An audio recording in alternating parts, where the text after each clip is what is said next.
Hi folks, I hope you're all doing well. What I want to talk to you about today is how to navigate when playing the blues. Now what I mean by that is when we're playing the 12-bar blues, we usually have 3 chords and we play them as dominant chords. I have G7, C7 and D7. Now what we can do is look at those chords for what they are if we're thinking diatonically and modes and improvising in a particular key.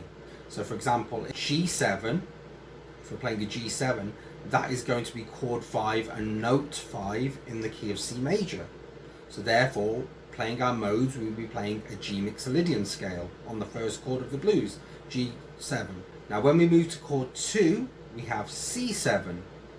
So again, if we're thinking in terms of the modes and chord progressions, particularly the pop form, we're now playing a C7 dominant chord, so that now is note 5 in the key of F major.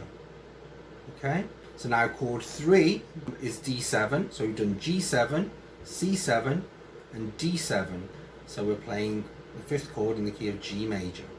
So going back to the beginning of our first chord in this blues progression, we're playing a G7. Now that G7 means that we can play a Mixolydian scale whilst the music behind us is playing. Okay. Now when we move to the C7, rather than having to move up the neck and go to C and play a Mixolydian scale, we can actually stay on the note G. Okay, and because we're playing a C7 chord, which is chord 5 in the key of F major, so in the key of F major our second note is G, and that would give us a G Dorian scale.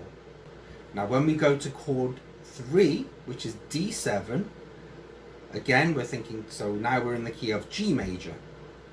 In G major we have G major, so we can go from G and just play the G major scale and improvise with that.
Okay, so this time I'm going to improvise by thinking about the major key of each of these 7 chords. So now when I improvise to this backing track, I'm going to be thinking chord 1, G7, which is putting us in the key of C major. So I'm going to improvise using modes from the key of C major. And then for chord 2 on the C7, I will improvise by using modes from the key of F major. And then for chord 3, which is D7, I will use modes from the key of G major. A little more advanced, But if you know your modes and you've got your head around the first part of this video, you should do well. So here we go.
Helpful, not too advanced, or it's kind of intermediate level. As long as you have a basic grasp of modes and how they work, and knowing that which chords go with which modes. So in this case we were looking at chord 5, which was your 7 dominant chord, and we had G7, C7 and D7.